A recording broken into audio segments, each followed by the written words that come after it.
मानते, देवधर्म करणारा माणूस आहे, जत्रा बी काढली वाटतं ते ट्रॅव्हलनी, तेच ना. आता इतकं चांगलं त्यांच्याबद्दलचं मत असताना त्यांनी कसं लिहायचं उडी घ्यावं फुकट्याच्या कामानं दामाची, काय गरज नाही ना. सगळ्यांना माहिती आहे ना 40 वर्ष कोणी काय नाही दिलं, 70 वर्ष कोणी काय नाही दिलं. तुमच्या नेत्यांनी बी किती वाऱ्या दिले, किती वाऱ्या घातल्या, सगळ्याला सगळं मानणाऱ्या लोकांनी मी म्हणतो पक्ष चालवायचा किंवा नेता चालवायचा म्हणून हे करतो. यांना काय झालं बघा, यांना काही सुचाल मग खरं सांगतो, त्यांनाच नाही म्हणत मी, सत्ताधारीतलं लोक काय सुचानच काय करतो. म्हणजे हे जर पुढं भूताना बी हे मागं बी सरकारना हे भेद बी नाही, हे गोरगरीब मराठी मोठं करायला चाललंय, आपलं सरकार जातंय काय. म्हणजे हे असे रात्रंदिवस मी म्हणतोय भाकरी खातो म्हणून ताकद किती वाटत, यांना काही सुचा नाही काय करावं वगैरे. त्यामुळे मॅच असं ठरवलं ते महागरम डोकं, त्यामुळे हे मला उचकायचा प्रयत्न करते. त्यामुळे मॅच ठरले यांना घेण्याचंच नाही, किती बडबड करून द्यायची, यांना उत्तरच द्यायची नाही. कारण मला काय एकदम निघत नाही, कारण मी स्वाभिमानी, कारण मी त्यांच्यासारखा स्वाभिमान घाण ठेवून पक्षासाठी काम करणारा मी. मग आपल्या पाठीचा कानात ताईट असतो आणि समाज मोठा करायचं माझं ध्यास. आणि त्यांच्यासारखे मी नाही पाठ करू शकत की याचे पायाचा ठेव त्याचे पायाचा ठेव. मला माझा मराठा मोठा करायचा ना, मी ठरवून घेतलं की आता मागं हसायचा. आणि यांना सवय लागली नेते मागं पुढं करायची. यांना स्वाभिमान नावाची गोष्टच नाही राहिली, कारण जात काय असते यांना माहितच नाही. कळा नाही त्यांना जात मोठी केल्यावर किती काय होतं, त्यांना किती डोकं घेऊन नसते. हे काय समाजातून बोलले असते ते पण आता दहीहंडी आमदारी, ते दहीहंडी आमदार जरी जातीतून बोलले असते तरी जात डोक्यात घेतले, लगेच डोक्यात घेतले. आता माझा यांना डोक्यात घेतला, मी हसत नाही बरं. यांना आता उत्तर देतात मी देणार नाही, कारण हे चिल्लर झालेली यांना मीच दिसतो. म्हणजे नाही का ते संतांचे धनाजींचे घोडे दिसले पाण्यात, यांना पाण्यात नुसते ते दिसत. तसं मी काय करू, यांना सगळ्याला मीच जर दिसायला लागले संतांचे धनाजी करतात तर मी तरी काय करू. आता यांना झोपा यांना ते पडणार आहे, त्याला मी काय करू. तुम्ही जर नीट कामं केली असते कशी निघेल आली, तुम्ही गोरगरिबाचं आरक्षण दिलं असतं मराठ्यांचं, त्या धनगरांचं दिलं असतं. धनगराच्या आरक्षणात सुद्धा धोका आहे म्हणता येईल, वीसच्या आरक्षणात आमची. माझं आज जाहीर एक गोष्ट सांगणे आठवणीत आली माझ्या म्हणून. धनगर बांधवांना असं कधी समजून घ्यायचं नाही की आम्हाला आमच्याकडून त्यांनी यावं म्हणून मी बोलतो. मी त्यांच्या हिताचं सांगतो, या नाही तर ना काही आम्ही एकटेच 50 पाऊंड केलं, आम्ही कमी देत आरक्षण. पण ज्या ज्या गोष्टी लक्षात येतात ते सांगणं गरजेचं आहे. तुमचं आणि आमचं सारखंच दुःख आहे, त्याचं कारण मी आज सांगतो. ज्यावेळेस सुप्रीम कोर्टात आरक्षण उलालं आमचं, त्यावेळेस मराठ्यात असं नाराजी तयार झाली होती किंवा आपण त्याला काय म्हणू की त्यांच्यात असा समज झाला होता की आता सुप्रीम कोर्टाने जर आपलं आरक्षण रद्द केलं, मराठ्यांना आता कधीच आरक्षण मिळू शकत नाही, मिळणार. म्हणजे लोक खचले होते की मिळणार नाही. जी लढा सुरू केला मी गरिबांनी, आज मिळायला लागलं. म्हणजे आमची उमेद वाढली, मराठीची शक्ती वाढली, मराठी एकजूट झाली, कोणाला भेट नाही, केशीला नाही, कशाला नाही, पाकतीने एकत्र येते. तसंच धनगराचं आरक्षण सुद्धा सुप्रीम कोर्टाने रद्द केले. चूक घेऊ नका, मला सांगायचं तुम्हाला 100% तुम्हाला मिळणार. तुमचं आणि आमचं सारखंच दुःख नाही. आमचं सुप्रीम कोर्टामध्ये झालं तर आमचे लोक खचले होते, आता कधीच मिळू शकत, मिळालं का नाही. तसंच धनगरांना सुद्धा एसटी आरक्षण मिळणार. तिथं बाजूने मांडली होती का नव्हती सुप्रीम कोर्टात सरकारनं, हे बघा. उगाच म्हणू नका की आता काही खरं नाही, छगन भुजबळचं ऐकायचं आणि मराठ्याला विरोध करायचा, करू नका. तुम्ही विरोध केला तरी आम्ही आरक्षणात जाणार आहे, तर नाही केला तरी जाणार आहे. तुम्हाला सुद्धा एसटीतलं आरक्षण मिळणार आहे 100%. आमचंही रद्द केलं सुप्रीम कोर्टात, तुमचंही रद्द केलं. ते तुमच्या फायद्यासाठी सांगतो, पुढे जवळ यावत म्हणून नाही, काय म्हणजे ते धनगर बांधव जवळ करायसाठी या आले तर चांगलीच गोष्ट आहे. असं कल्याण होईल धनगराचं मराठ्यातलं. पण याचा अर्थ असा बी नाही की तुम्ही समजू नका की तुम्हाला जवळ करायचं. मी काही सांगतो, मी खरं खरं सांगतो, या अथवा नका येऊ, परंतु आपण शेवटी लहान मोठे भाऊ आहे म्हणून सांगतो. आता तुम्ही जागे वाचले सर्व सांगतो आणि घुसा यासाठी. मुख्यमंत्री असं म्हटले की आमची भूमिका स्पष्ट आहे, मराठा समाजाला न्याय द्यायचा आहे, ओबीसीवर पण अन्याय होणार नाही. बरोबर आहे. मग त्यांचं ओबीसीवर अन्याय होणार नाही, ओबीसीचा आम्ही येतं, ओबीसीवर अन्यायच नाही होणार. अगोदरच्या आरक्षणातल्या ओबीसी लक्षात लागत नाही, कारण ते धरून आहे 83 क्रमांकाला कुणबी, म्हणजे राज्यातला सगळा मराठा धरून ओबीसीची तेवढी संख्या आहे, राज्यातला सगळा मराठा धरून. त्यामुळे ते ओबीसीवर अन्यायच नाही नव्हतं ना, कारण ओबीसीवर अन्याय होतच नाही. त्यांच्याकडे 16% एक्स्ट्रा आरक्षण ते आमचे बटांची करा आम्ही त्यांना सोडी नकच ते. आता ते आम्ही सोडून घ्यायला लागलो, एवढाच फरक. त्यांचं त्यांना कायम राहते, त्यांना कुठं धक्का लागत नाही. ते गैरसमज पसरत येईल. आता भाजपचे नेते काही चुकून तुम्हाला विरोध करतात मीडियाच्या माध्यमातून, काही जण इथं भेटायला येतात, म्हणजे काय प्रकारे हे प्रकार मला कळणार नाही का, ते चिकनगुन्या झालाय का काय झालंय कळणार. मध्ये एक रोग आलता बघ, चिकनगुन्या आलता आणि कोरोना आलता, दोन्हीतून नेमका याला कोणता झालाय कळणार. तर झालंय त्यांना नेमकं काय झालंय मला कळणार. मी डॉक्टर तुम्हीच पडायला लागलोय त्यांना, हो ना. आता जाणाराचे डॉक्टर भेटायला लागते कारण कुणाचीच कुणाला मेळ लागा ना काय चाललंय. आमचं मेळ बरोबर आहे. आमचं म्हणणं एवढंच आहे, आम्ही प्रामाणिकपणे सांगतो, मला आणि माझ्या समाजाला राजकारणात नाही या शब्दावर मला कायम राहायचं. आम्ही त्यांना संधी दिली, तुम्ही 13 तारखेपर्यंत द्या, आमचं सगळं अडचण, आम्हाला काही गरज नाही राजकारणात. ते मराठी तुम्हाला डोक्यात घेऊन नसतं. आम्ही स्वतःहून त्यांना संधी दिली, समजून सांगा त्यांना एकदा. नसता उद्या राजकारणात गेलो तर असं म्हणायचं नाही आम्हाला तुम्ही विरोधकांनी दिली, आरक्षणाच्या आडून यांनी राजकारण केलं किंवा करायचं होतं, आम्हाला करायचं नाही. तुम्ही नाही दिलं तर आम्हाला सत्तेत गेल्याशिवाय पर्याय नाही, कारण आरक्षण देणारी जागाच ती आहे. तुम्ही देत नाही मला आम्हाला जावं लागेल. याच्यामुळं आता त्यांचा चेंडू त्यांच्याजवळ ठेवून टाकला आम्ही त्यांच्या कोर्टात. तिकडे बघा काय करायचं नसतं, आम्ही जाणार नवीला जेव्हा. दादा, काल तुम्ही पत्रकार परिषदेमध्ये बोलताना असं म्हटलंय की आम्ही आता आशा सोडली, आरक्षण देत नाही, सगळे सोयऱ्यांची ती अंमलबजावणी करत नाही. मग असं वाटतं की आता आरक्षणाची तुम्ही जी आहे ती थोडंफार माघार घेतली असं वाटत नाही तुम्हाला? नाही नाही, माघार घेतल्यावर मग निवडणूक जाईल घरी येईल ना. माघार नाही घेतली म्हणजे ठेकायला आणायची म्हणजे आंदोलन सुरू आहे. ते आंदोलन सुरू आहे, पण ते आंदोलन जे सुरू आहे राजकारणातलं का ते आंदोलन बी खेळायचं आम्हाला, त्यांचं क्रिकेट खेळायचं होऊ द्या. आम्ही आशा सोडली म्हणजे आता किती दिवस असं होऊ शकतो म्हणून. 1 वर्ष आंदोलनाचा एवढा मोठा लाखात टेम्पो चालवणं सोपं नाही. वर्षभर हे बघा तुम्ही पार तुमच्या कामाच्या पलीकडे जाऊन बघा ह्या गोष्टीला. वर्षभर लाखात लोक, ही साधी सोपी गोष्ट नाही. एकाच गावात एकच जात आणि इतक्या ताकदीनं सारखी आंदोलन करते, हे देशात झालं नसतं ना. देशात ती मराठा समाजाची स्थिती नाहीये, हे सत्य की हे सोपं नाही. वर्षभर आंदोलन इतकं टिकवणं लाखात आजही तितकेच लोक आहेत, उलट वाढलेत. जसं जसं आता हे सरकारने अभियान सुरू केले देवेंद्र फडणवीस साहेबांनी, उपमुकादम दुसरा टोळे मुकादम येत त्यांच्या लाड हा नाही दुसरा ते दरेकर भाऊच्या माध्यमातून सुरू केलं.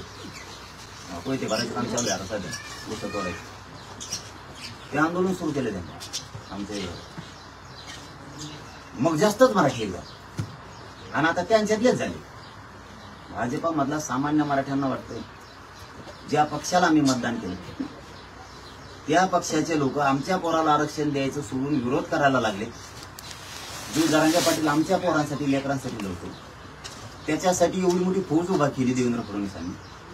खोटे आरोप, खोटे आंदोलन करायला लावायचे, माझ्या जवळचे फोडायचे किंवा माझ्या मराठा समाजाचे लोक फोडायचे, त्यांना पत्रकार परिषदा घ्यायला लावायच्या, त्यांना आंदोलन करायला लावायचे, बदनामीचे षड्यंत्र असायचे.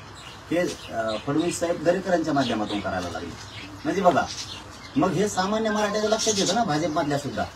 अरे हे माणूस 10 महिने 11 महिने झाला लढतोय आपल्या लेकरासाठी, आरक्षणासाठी पूर्ण जीवाची बाजी लावली, मरायला लागला आणि आम्ही यांना मतदान करतो आणि आमच्या लेकराला आरक्षण लागतंय तर आपलाच नेता नाही म्हणतो. सामान्य लोक यांच्यापासून बाजू व्हायला लागली. तुम्ही निवडणूक जवळ आल्यावर बघा म्हणा फडणवीस साहेबाला तुमच्या जवळ नुसते व्यासपीठावर फक्त मराठ्यांचे नेते दिसणार.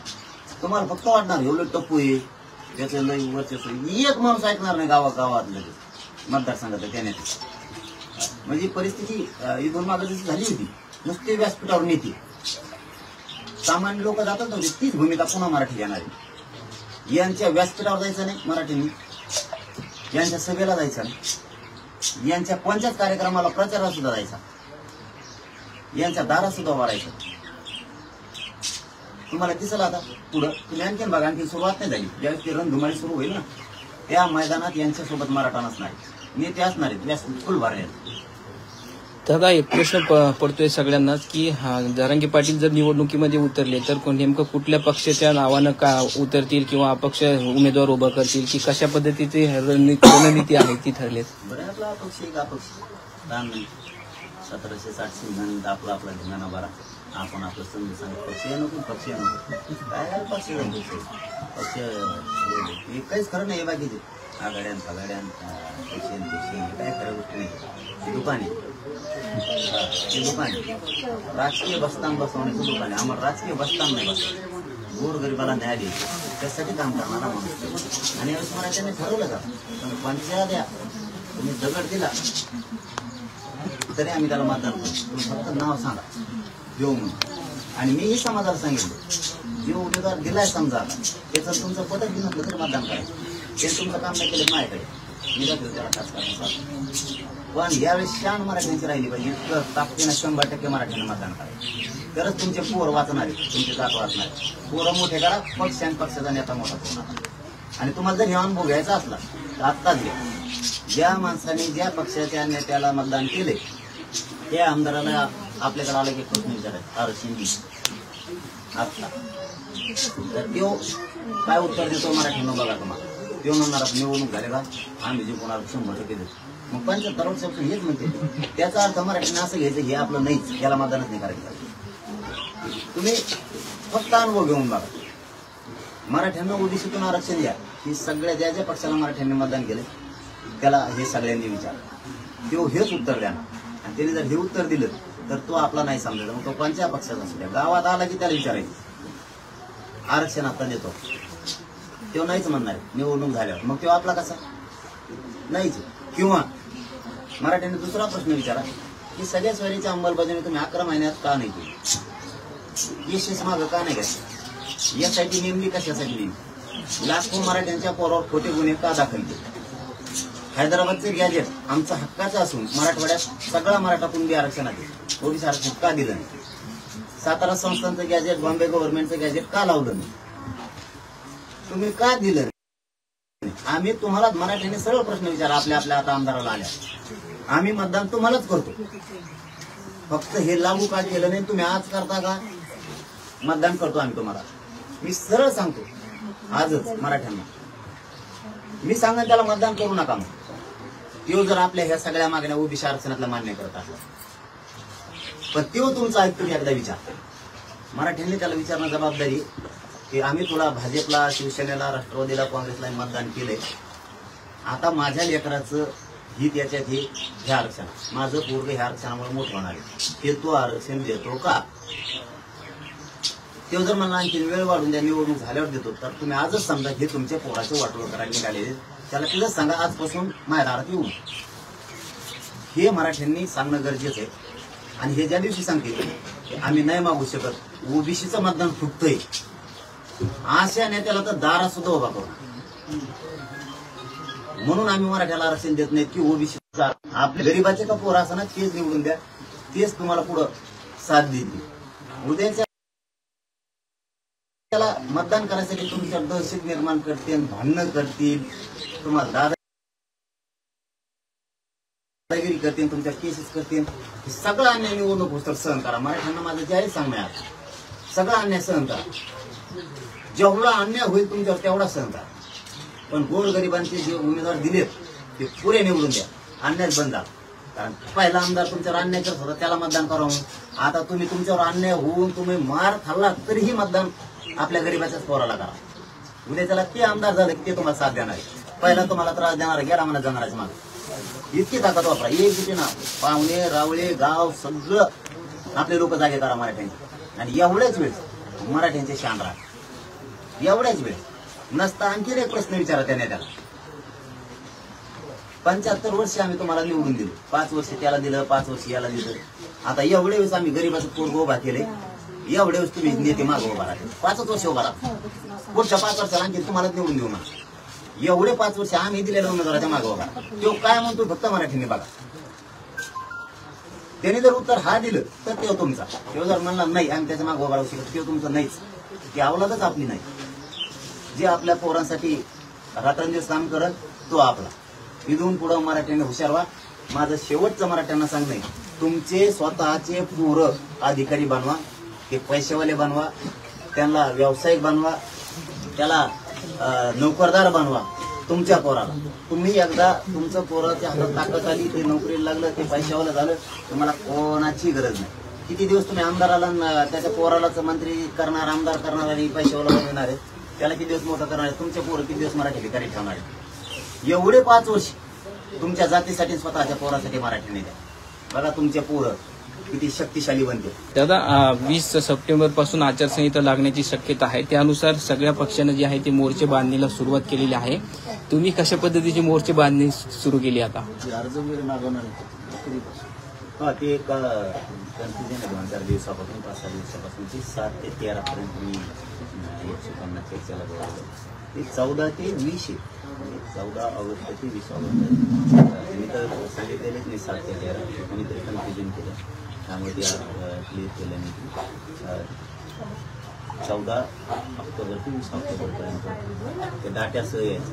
शुगरमध्ये आलं म्हणजे परंतु सगळे डाटे आपण आपल्या महाराष्ट्राच्या मतदारसंघात आणि जसं की तुम्ही सांगितलं की त्यांची तयारी चालली ते समाजाची चालली आम्ही पण सांगितलं सगळी तयारी लागा पुन्हा आज सांगतो की पण समजून घ्या सगळ्यांना सांगितलं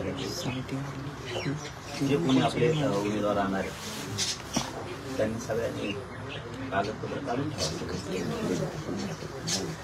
29 ऑगस्टला लढायचं का नाही लढायचं हे ठरणार, पाडायचे का उभा करायचं ते 29 ऑगस्टला ठरलं जाणार. पण जे कोण कागदपत्र काढणार त्यांनी एक गोष्ट लक्षात ठेवा, जर 29 ऑगस्टला ठरलं लढायचं तर मग ते कागदपत्र काढायचे असा प्रॉब्लेम. त्यामुळे आत्ताच काढून ठेवा. पण जर नाही ठरलं तर हेही लक्षात असू दे तुमचे ते काढलेले कागदपत्र वायाला जाणार. तुमचं काय हे होईल ते आधीच क्लिअर करून ठेवतो. परत असं म्हणायचं नाही की कागदपत्र काढले होते ना आता मला लढायचं. दोन्ही तयारीनं काढायचं. मागं घ्यायची वेळ आली तर मागं पण घ्यायची आणि लढायची वेळ आली तर ताबडतोब टाकायची सुद्धा लागेल. आणि एका मतदारसंघातून काढताना तुम्ही 100-200 जण एकच ठरणार हे सुद्धा लक्षात ठेवा. म्हणजे कोण ठरल काय ठरल ते आज कोणालाच नाही.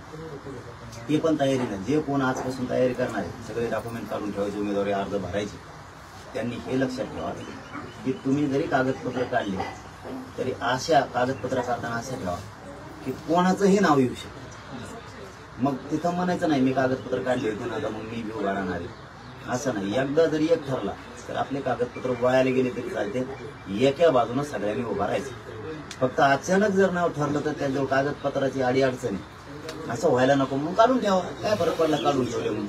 समाजासाठी काय थोडाफार 1000-2000 रुपये खर्चच होईल, वायाला जाईल, जाऊ द्या. घरात पडून राहते ना आपले कागद, काय फरक पडला. उमेदवार उभा करायचे तर भरायचं आहे म्हणूनच काढायचे नाही.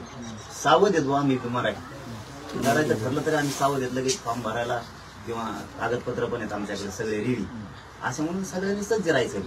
आणि कॅन्सल झालं तरी नाराज नाही व्हायचं. कुणीतरी आपलाच एक जण भाऊ उभा राहणार हे लक्षात ठेवा. विधानसभा 288 जागा लढवणार आहोत. काही राखीव जागा आहे त्या पण तयारी करण्यात आलेली आहे. चर्चा झाली आहे. तुम्ही भेटायला आलं तर अशी ते तर भेटी चालू जाते. 29 ऑगस्टपर्यंत आम्ही काही जिंकलेलं नाही. परंतु राखीवच्या जागा सुद्धा आम्ही लढणार 100% त्या पण लढणार. तिथं गोरगरीब बांधव तिथं बसणार आहे त्याला मराठी सगळे मतदान करणार नाही असं नाही. कोण उभा राहणार आहे राखीवच्या ठिकाणी हे नाही माहीत, पण राखीवच्या ठिकाणी राखीवच उभा राहणार आणि त्याला निवडून सुद्धा आणायला सगळ्या जाती धर्माचे लोक मदत करणार. पण आणखी ठरलंच नाही त्याच्यामुळे आधी तुझं गप्पा ठोकून मजा नाही त्याच्यात. आणखी 29 ऑगस्टला ठरणार आहे. परंतु एक गोष्ट पुन्हा सांगतो मी कारण मला ती सांगणं आवश्यक आहे की प्रत्येक मतदारसंघातल्या बांधवांना महाराष्ट्रात ज्यांना लढायचंय आता लढायला ज्यांना म्हणल्यावर लईच येतं भाऊ पण समजा आता लढायचं ते कागदपत्राची तयारी ठेवा. काय मला असं नको की 29 ऑगस्टला निर्णय झाला लढायचा तर मग कागदपत्र आता कधी काढायचे धाव करू नको आतापासूनच काढून ठेवा. आणि असं मनात ठेवा की आपण काढलेच नाही असं मनात ठेवायचं. म्हणजे ते खर्च झाल्याला वायाला गेला तरी चालेल समाजासाठी पण टायमाला अडचण नको म्हणून सगळ्यांनी काढून ठेवा. नाही ठरलं तर ते कागदपत्र आणि तुमचे 4-2 रुपये वायाला जाणार आहे. आणि जर ठरलं तर ते वेळेवर समाजासाठी खूप कामाला येणार आहे. पण मात्र एका मतदारसंघातून किती जण काढतील मी आकडा सांगू शकत नाही. त्यामुळं एक जण राहणार हे लक्षात ठेवा.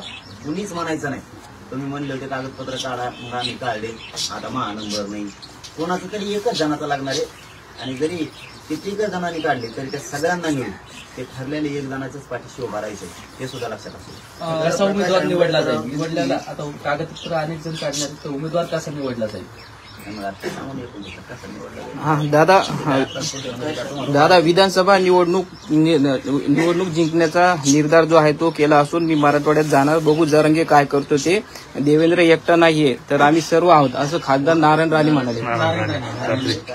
ते म्हणे निवडणूक मराठवाड्यात जातो म्हणे मी, जरांगे काय करतो बघतो.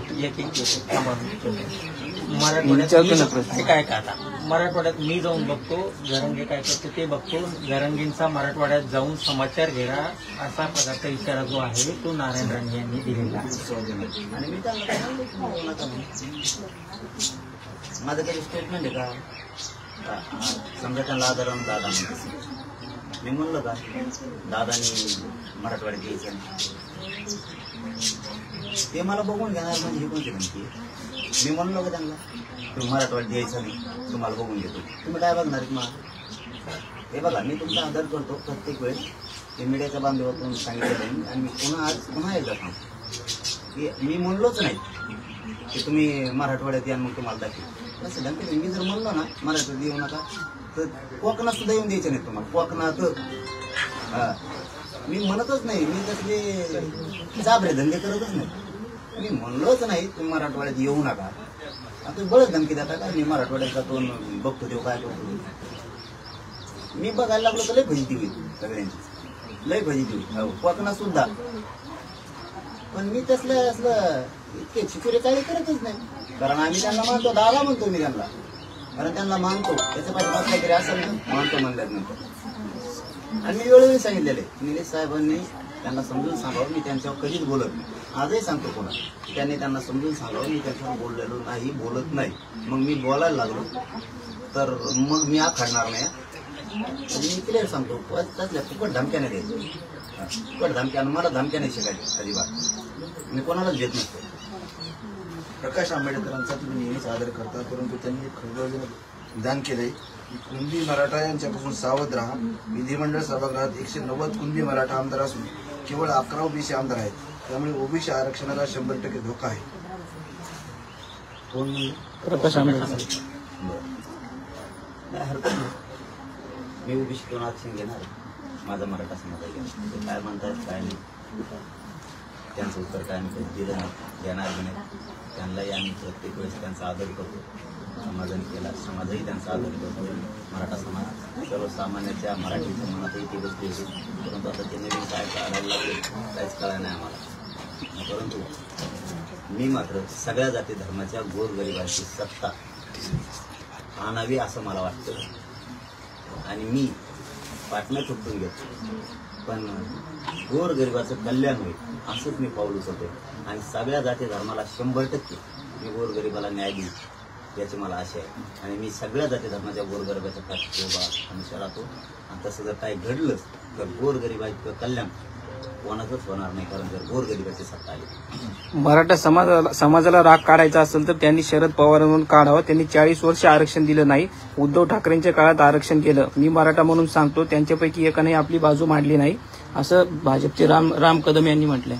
ते उठले का ते लगेच चाललं होतं त्यांना एक समाज मानतो खूप. ते घाटकोपरवालीच ना दहीहंडी, ते त्यांनाच चांगले दहीहंडी मुलं लोक मानते. देवधर्म करणारा माणूस ते जत्रा बी काढी वाटतं ते ट्रॅव्हलनी, तेच ना. आता इतकं चांगलं त्यांच्याबद्दलचे मत असताना त्यांनी कसं याची उडी घ्यावी फुकट्याच्या कामानं दामाची? काही गरज नाही ना. सगळ्यांना माहिती आहे ना 40 वर्ष कोणी काय नाही दिलं, 70 वर्ष कोणी काय नाही दिलं. तुमच्या नेत्यांनी बी किती वाऱ्या दिले, किती वाऱ्या घातल्या, सगळ्याला सगळं मानणाऱ्या लोकांनी मी म्हणतो पक्ष चालवायचा किंवा नेता चालवायचा म्हणून हे करतो. यांना काय झालं बघायला लागेल सुचान, तुम्हाला खरं सांगतो. त्यांनाच नाही म्हणत मी, सत्ताधारीतलं लोक करतोय सुचानच काय करतो. म्हणजे हे जर पुढं भूताना बी हे मागं बी सरकारनं हे भेद बी नाही. हे गोरगरीब मराठी मोठं करायला चाललंय आपलं सरकारचं तर काय. म्हणजे हे असे रात्रंदिवस मी म्हणतोय भाकरी खातो मी ताकद किती वाटत. यांना काही सुचा नाही काय करावं वगैरे. त्यामुळे मी असं ठरवलं की गरम डोकं आहे, त्यामुळे हे मला उचकायचा प्रयत्न करते. त्यामुळे मी ठरले यांना घेण्याचंच नाही. किती बडबड करून द्यायची, यांना उत्तरच द्यायची नाही. कारण मला काय एकदम निघत नाही, कारण मी स्वाभिमानी. कारण मी त्यांच्यासारखा स्वाभिमान घाण ठेवून पक्षासाठी काम करणारा मी. मग आपल्या पाठीचा कानात ताईट असतो. आणि समाज मोठा करायचं माझं ध्यास. आणि त्यांच्यासारखे मी नाही पाठ करू शकत की याचे पाय चाटीव त्याचे पाय चाटीव. मला माझा मराठा मोठा करायचा ना, मी ठरवून घेतलं की आता मागं हटायचा. आणि यांना सवय लागली नेते ते मागं पुढं करायची. यांना स्वाभिमान नावाची गोष्टच नाही राहिली. कारण जात काय असते यांना माहितच नाही. कळा नाही त्यांना जात मोठी केल्यावर किती काय होतं, यांना किती लोक घेऊन नसते. हे काय समाजातून बोलले असते ते पद आता दहीहंडी आमदारी, ते दहीहंडी आमदार जरी जातीतून बोलले असते तरी डोक्यात घेतले लगेच डोक्यात घेतली. आता माझा त्यांना डोक्यात घेतला. मी हलत नाही बरं, यांना आता उत्तर देतात मी देणार नाही. कारण हे चिल्लर झालेली त्यांना मीच दिसतो. म्हणजे नाही का ते संतांचे धनाजींचे घोडे दिसले पाण्यात, यांना पाण्यात नुसते ते दिसत. तसं मी काय करू, यांना सगळ्याला मीच जर दिसायला लागलो संतांचे धनाजी करतात तर मी तरी काय करू. आता यांना झोपा येणार हे पडणार आहे त्याला मी काय करू. तुम्ही जर नीट कामं केली असते कशी निघाली. तुम्ही गोरगरिबाचं आरक्षण दिलं असतं मराठ्यांचं, त्या धनगरांचं दिलं असतं. धनगराच्या आरक्षणात सुद्धा धोका म्हणता येईल. वीसच्या आरक्षणात जाहीर आमची माझं आज जाहीर एक गोष्ट सांगणार आठवणीत आली माझ्या म्हणून. धनगर बांधवांना असं कधी समजून घ्यायचं नाही की आम्हाला आमच्याकडून त्यांनी यावं म्हणून मी बोलतो. मी त्यांच्या हिताचं सांगतो. या नाही तर ना काही आम्ही एकटेच 50 पाऊंड केलं आम्ही कमी देत आरक्षण. पण ज्या ज्या गोष्टी लक्षात येतात ते सांगणं गरजेचं आहे. तुमचं आणि आमचं सारखंच दुःख आहे. त्याचं कारण मी असताना ज्यावेळेस सुप्रीम कोर्टात आरक्षण उलालो आमचं, त्यावेळेस मराठ्यात असं नाराजी तयार झाली होती किंवा आपण त्याला काय म्हणू की त्यांच्यात असा समज झाला होता की आता सुप्रीम कोर्टाने जर आपलं आरक्षण रद्द केलं मराठ्यांना आता कधीच आरक्षण मिळू शकत नाही, मिळणार. म्हणजे लोक खचले होते की मिळणार नाही. जी लढा सुरू केला मी गरिबांनी आज मिळायला लागलं. म्हणजे आमची उमेद वाढली, मराठीची शक्ती वाढली. मराठी एकजूट झाली, कोणाला भेट नाही, केशीला नाही, कशाला नाही, पाकतीने एकत्र येते. तसंच धनगराचं आरक्षण सुद्धा सुप्रीम कोर्टाने रद्द केले. खचून घेऊ नका. मला सांगायचं तुम्हाला 100% तुम्हाला मिळणार. तुमचं आमचं सारखंच दुःख नाही. आमचं सुप्रीम कोर्टामध्ये झालं तर आमचे लोक खचले होते आता कधीच मिळू शकत मिळालं का नाही. तसंच धनगरांना सुद्धा एसटी आरक्षण मिळणार. तिथं बाजूने मांडली होती का नव्हती सुप्रीम कोर्टात सरकारनं. हे बघा उगाच म्हणू नका की आता काही खरं नाही, छगन भुजबळचं ऐकायचं आणि मराठ्याला विरोध करायचा. करू नका. तुम्ही विरोध केला तरी आम्ही आरक्षणात जाणार आहे, तर नाही केला तरी जाणार आहे. तुम्हाला सुद्धा एसटीतलं आरक्षण मिळणार आहे 100%. आमचंही रद्द केलं सुप्रीम कोर्टात, तुमचंही रद्द केलं. ते तुमच्या फायद्यासाठी सांगतो. पुढे जवळ यावत म्हणून नाही काय म्हणजे ते धनगर बांधव जवळ करायसाठी या आले तर चांगलीच गोष्ट आहे. असं कल्याण होईल धनगराचं आणि मराठ्यातलं. पण याचा अर्थ असा बी नाही की तुम्ही समजू नका की तुम्हाला जवळ करायसाठी मी काही सांगतो. मी खरं खरं सांगतो. या अथवा नका येऊ, परंतु आपण शेवटी लहान मोठे भाऊ आहे म्हणून सांगतो. आता तुम्ही जागे वाचले सर्व सांगतो आणि घुसा यासाठी. मुख्यमंत्री असं म्हटले की आमची भूमिका स्पष्ट आहे, मराठा समाजाला न्याय द्यायचा आहे. ओबीसीवर पण अन्याय होणार नाही. बरोबर आहे मग त्यांचं. ओबीसीवर अन्याय होणार नाही. ओबीसीच आम्ही येतं. ओबीसीवर अन्यायच नाही होणार. अगोदरच्या आरक्षणातल्या ओबीसी लक्षात लागत नाही. कारण ते धरून आहे 83 क्रमांकाला कुणबी म्हणजे राज्यातला सगळा मराठा धरून ओबीसीची तेवढी संख्या आहे. राज्यातला सगळा मराठा धरून. त्यामुळे ते ओबीसीवर अन्यायच नाही नव्हतं ना. कारण ओबीसीवर अन्याय होतच नाही. त्यांच्याकडे 16-17% एक्स्ट्रा आरक्षण खाते ते आमचे बटांची तर राहणार त्यांना सोडी नसत ते. आता ते आम्ही सोडून घ्यायला लागलो. एवढाच फरक आहे. त्यांचं त्यांना कायम राहते. त्यांना कुठं धक्का लागत नाही. ते गैरसमज पसरत येते छगन. आता भाजपचे नेते काही चिखलीत तुम्हाला विरोध करतात मीडियाच्या माध्यमातून, काही जण इथं भेटायला येतात. म्हणजे काय प्रकारे प्रकार मला कळणार नाही का. चिकन गुन्हा झालाय का काय झालंय कळणार. मध्ये रोग आला भाऊ चिकन गुन्हा आला आणि कोरोना आला. दोन्ही तीन नेमका याला कोणता झालाय कळणार झालंय त्यांना. नेमकं काय झालंय मला कळणार. मी डॉक्टर तुम्हीच पडायला लागलोय त्यांना. हो ना. आता जाणाराचे डॉक्टर भेटायला लागते का कुणाचीच कुणाला मिळाला का ना काय चाललंय. आमचं मिळ बरोबर आहे. आमचं म्हणणं एवढंच आहे. आम्ही प्रामाणिकपणा सांगतो. मला आणि माझ्या समाजाला राजकारणात नाही या शब्दावर मला कायम राहायचं. आम्ही त्यांना संधी दिली. तुम्ही 13 तारखेपर्यंत द्या. आमचं सगळं अडचण आम्हाला काही गरज नाही राजकारणात. ते मराठी तुम्हाला डोक्यात घेऊन नसते. आम्ही स्वतःहून त्यांना संधी दिली. समजून सांगा त्यांना एकदा. नसता उद्या राजकारणात गेलो तर असं म्हणायचं नाही आम्हाला. विरोधकांनी दिली आरक्षणाच्या आडून याने राजकारण केलं किंवा करायचं होतं. आम्हाला करायचं नाही. तुम्ही नाही दिलं तर आम्हाला सत्तेत गेल्याशिवाय पर्याय नाही. कारण आरक्षण देणारी जागाच ती आहे. तुम्ही देत नाही म्हणजे आम्हाला जावं लागेल. याच्यामुळं आता त्यांचा चेंडू त्यांच्याजवळ ठेवून टाकला आम्ही त्यांच्या कोर्टात. तिकडे बघा काय करायचं. नसतं आम्ही जाणार नावेला जेव्हा. दादा काल तुम्ही पत्रकार परिषदेमध्ये बोलताना असं म्हटलंय की आम्ही आता आशा सोडली, आरक्षण देत नाही, सगळे सोयऱ्यांची ती अंमलबजावणी करत नाही. मग असं वाटतं की आता आरक्षणाची तुम्ही जी आहे ती थोडंफार माघार घेतली असं वाटत नाही तुम्हाला? नाही माघार घेतल्यावर मग निवडणूक घरी येईल ना. माघार नाही घेतली म्हणजे ठेकायला आणायची म्हणजे आंदोलन सुरू आहे. ते आंदोलन सुरू आहे पण ते आंदोलन जे सुरू आहे राजकारणातलं जे ते आंदोलन बी खेळायचं आम्हाला त्यासाठी क्रिकेट खेळायचं होऊ द्या. आम्ही आशा सोडली म्हणजे आता किती दिवस असं धरू शकतो माणूस. 1 वर्ष आंदोलनाचा एवढा मोठा लाखात टेम्पो चालवणं सोपं नाही. वर्षभर हे बघा तुम्ही फार तुमच्या कामाच्या पलीकडे जाऊन बघा ह्या गोष्टीला. वर्षभर लाखात लोक ही साधी सोपी गोष्ट नाहीये. एकाच गावात एकच जात आणि इतक्या ताकदीनं सारखी आंदोलन करते हे देशात झालं नसतं नाही देशात. ही मराठा समाजाची स्थिती नाहीये हे सत्य की हे सोपं नाही. वर्षभर आंदोलन इतकं टिकवणं लाखात आजही तितकेच लोक आहेत उलट वाढलेत. जसं आता हे सरकारने अभियान सुरू केले देवेंद्र फडणवीस साहेबांनी उपमुकादम दुसरा टोळे मुकादम येत त्यांच्या लाड हा नाही दुसरा ते दरेकर भाऊच्या माध्यमातून सुरू केलं.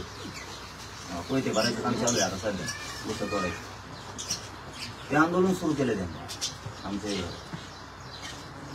मग जास्तच मराठी एकदा आणि आता त्यांच्यातलेच झाले. भाजपामधला सामान्य मराठ्यांना वाटतं ज्या पक्षाला आम्ही मतदान केलं त्या पक्षाचे लोक आमच्या पोराला आरक्षण द्यायचं सोडून विरोध करायला लागले.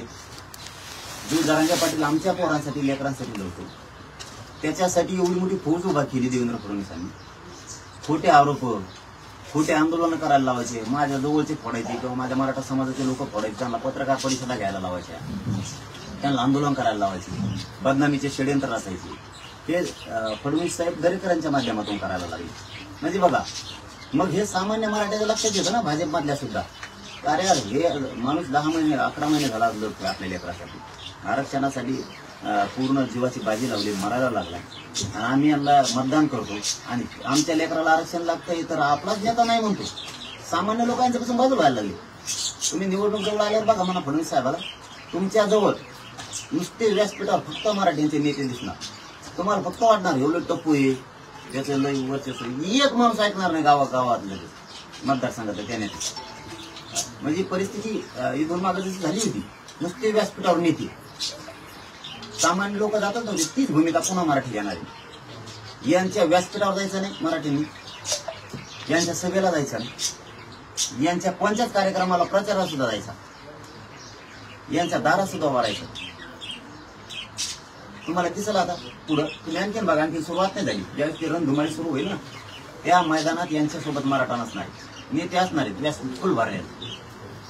दादा एक प्रश्न पडतोय सगळ्यांनाच की जरांगे पाटील जर निवडणुकीमध्ये उतरले तर नेमकं कुठल्या पक्षाच्या नावानं का उतरतील किंवा अपक्ष उमेदवार उभा करतील की कशा पद्धतीची रणनीती आहे ती ठरली? बरं आपला अपक्ष एक अपक्ष 1760 आपला आपला धिंगाणा बरा आपण आपलं समजून सांगत पक्ष नको पक्ष नको काय पक्ष पक्ष हे काहीच खरं नाही. बाकीचे आघाड्यान फगाड्यान काय खरं गोष्टी नाही.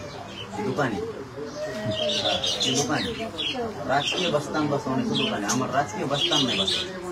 गोरगरिबाला न्याय द्यायचं त्यासाठी काम करणारा माणूस. आणि यावेळेस मराठ्यांनी ठरवलं का पंचायत द्या तुम्ही दगड दिला तरी आम्ही त्याला मतदान करतो. तुम्ही फक्त नाव सांगा देऊ म्हणून. आणि मीही समाजाला सांगितलं जे उमेदवार दिलाय समजा आता त्याचं तुमचं पदक घेऊन नसलं तरी मतदान करायचं. ते तुमचं काम नाही केलं माझ्याकडे मी जातो त्याला खास करण्यासाठी. पण यावेळेस शान मराठ्यांची राहिली पाहिजे. इतकं ताकदीनं 100% मराठ्यांना मतदान करायचं तरच तुमचे पोर वाचणार आहे, तुमचे जात वाचणार आहे. पोरं मोठे करा पक्षाचा नेता मोठा होणार. आणि तुम्हाला जर हे अनुभव घ्यायचा असला तर आत्ताच घ्या. ज्या माणसाने ज्या पक्षाच्या नेत्याला मतदान केले त्या आमदाराला आपल्याकडे आलं की प्रश्न विचारायचं आरक्षण आत्ता तर तो काय उत्तर देतो मराठीनं बघा तुम्हाला. तो म्हणणार निवडणूक झाले का आम्ही जे कोणाला 100% देतो. मग 75% हेच म्हणते. त्याचा अर्थ मराठीने असं घ्यायचं हे आपलं नाहीच, याला मतदानच नाही करायचं. तुम्ही फक्त अनुभव घेऊन बघा. मराठ्यांना ओबीसीतून आरक्षण द्या ही सगळ्या ज्या ज्या पक्षाला मराठ्यांनी मतदान केलं त्याला हे सगळ्यांनी विचार तो हेच उत्तर द्या. आणि त्याने जर हे उत्तर दिलं तर तो आपला नाही समजायचा. मग तो कोणत्या पक्षाचा असू द्या, गावात आला की त्याला विचारायचं आरक्षण आता देतो, तो नाहीच म्हणणार निवडणूक झाल्यावर, मग तो आपला कसा नाहीच.